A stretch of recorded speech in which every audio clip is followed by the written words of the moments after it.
Hi friends, I hope you are doing well. Today we will talk about how to fix or how to solve the problem of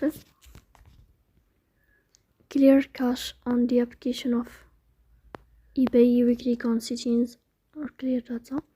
You will click here on apps, default apps, app settings.